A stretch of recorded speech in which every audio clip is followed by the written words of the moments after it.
If I get murdered in a terrorist attack after or before this video is released, everything I say still stands.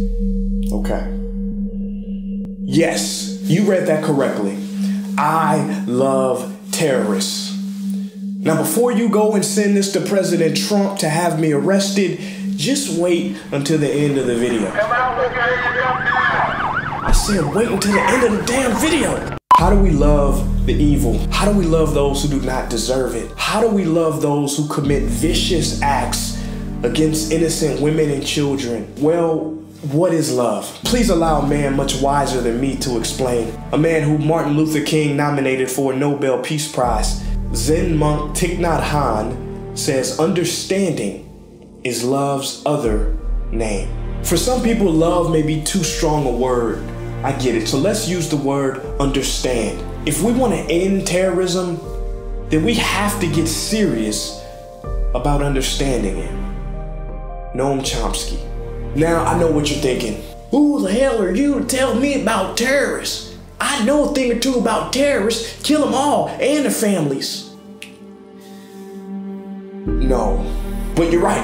You're right. Who am I to tell you anything about terrorists? I hold no government position. I don't know the ins and outs of terrorist organizations. I don't even watch the news. So please feel free to continue listening to those civilized gentlemen on television screaming at each other. You're lucky that you're my friend. I'd knock you out right now. Well, that's absolute BS. We can take this up later. See, what makes me different is that I know one terrorist personally. And I'll probably get into a lot of trouble for saying this, but yes, we grew up together. In fact, we all know him. And that is the terrorist that exists inside of each and every one of us. The one who latches onto a belief and destroys everything in its path in allegiance to that belief. Every terrorist attack starts in here as a seed and grows into an ugly tree. You know those trees that are all twisted and distorted? You know why they look like that? It's because they started growing under stress. And they're trying to make their way through the stress up to the light.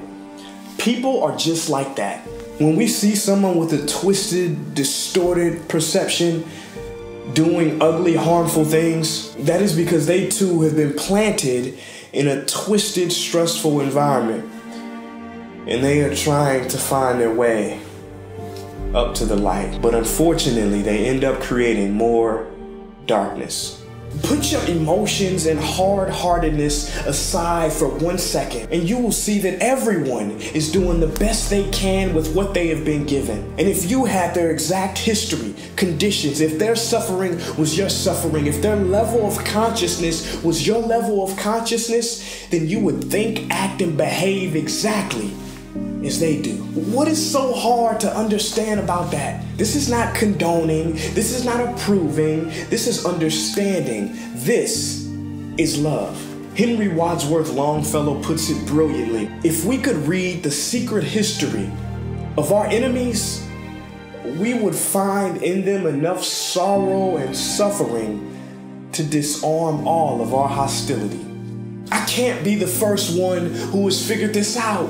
Terrorism is not the problem. That is a lie that has been carried out for far too long. There are no terrorists. There are people who do terrorist acts. There's a difference. When you call someone a terrorist, you become psychologically incapable of seeing the person anymore. Meaning, you no longer see the causes that created this effect. And now you only see an abstraction. And when you declare war on an abstraction, you fight a ghost and it never ends. In fact, when you declare war on anything, you will get more of it. That is the law, the rule, the truth, the certainty. Do I need to remind you how the war on drugs created more drug dealers? Well, the war on terror did the same thing. According to US governmental data, following the invasion of Iraq, terrorism increased by a factor of 7, proving once again that fighting for peace is just as stupid as screwing for virginity. Yay, virginity. Let's get real. If we are to prevent terrorism from spreading, instead of promoting toughness, let's promote education. Instead of building more walls, let us build more bridges. Instead of dropping more bombs, let us create more jobs, more opportunity, more mindfulness and entrepreneurial training for young people who are the most susceptible to radicalization, so that 17-year-old kid can come up with innovative solutions to the challenges in his town that don't include AK-47s. Instead of sending troops, what if we sent food and medicine, helping with disease and hunger? What if we promoted love? Oh my God, no, we cannot do that. Why not? You know what that would do? That would change the America is evil narrative used by terrorist organizations to recruit. Thereby, their recruiting base, which relied on hatred and desperation, will dry up faster than we could ever kill it with more bombs. See, love doesn't mean that we don't protect ourselves. Love doesn't mean that actions don't have consequences or that we don't respond with a clear message. No. Love means that we do it all from a place of understanding. Because if we don't, hatred will continue to poison our response. And hatred, my friends, never ceases with more hatred, but by love alone is healed. Peace. What's up, guys? Thank you so much for watching my video about terrorism. Now, if you want more information on the solution to terrorism, then check out the links in the description box below. Don't forget to subscribe to this channel and thumbs up the video if you liked it, or thumbs down if you absolutely hated it. Peace.